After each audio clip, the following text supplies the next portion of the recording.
जी हाँ दोस्तों, जिसका इंतजार था वो आ गया। आपका स्वागत है बाबा खबरी पर और ऐसे भोजपुरी अपडेट आपको यहाँ मिलते रहते हैं। तो बात करते हैं पावर स्टार पवन सिंह के बर्थडे स्पेशल सॉन्ग के बारे में। जी हाँ दोस्तों, जिसकी आप लोग काफ़ी टाइम से इंतजार कर रहे थे कि पावर स्टार पवन सिंह के गाने का पोस्टर कब आएगा। तो इसका पोस्टर रिलीज कर दिया गया है और गाने का नाम है आरा के ओठ लाली।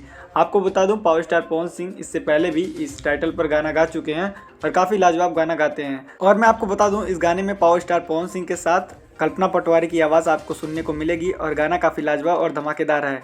और साथ ही में पावर स्टार पवन सिंह के साथ सोनम मलिक इस गाने में आपको ठुमका लगाते हुए दिखेंगी। पावर स्टार पवन सिंह का ये जन्मदिन का एकदम स्पेशल सॉन्ग होने वाला है, जो कि काफ़ी लाजवाब और धमाकेदार होगा। और आपको पता है, भोजपुरी इंडस्ट्री के सबसे बड़े म्यूजिक डायरेक्टर जो हैं प्रियांशु सिंह, इसमें म्यूजिक को डायरेक्ट किए हैं, जो कि काफ़ी लाजवाब गाना है।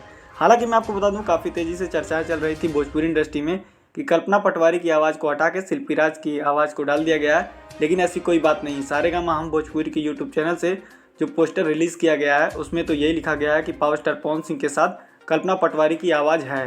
तो देखते हैं पावर स्टार पवन सिंह का गाना कितना बढ़िया और कितना लाजवाब होता है। तो चलिए फिलहाल के लिए बस इतना ही, मिलते हैं आपसे नेक्स्ट वीडियो में। हमारी वीडियो पसंद आई हो तो लाइक शेयर सब्सक्राइब करना ना भूलिएगा।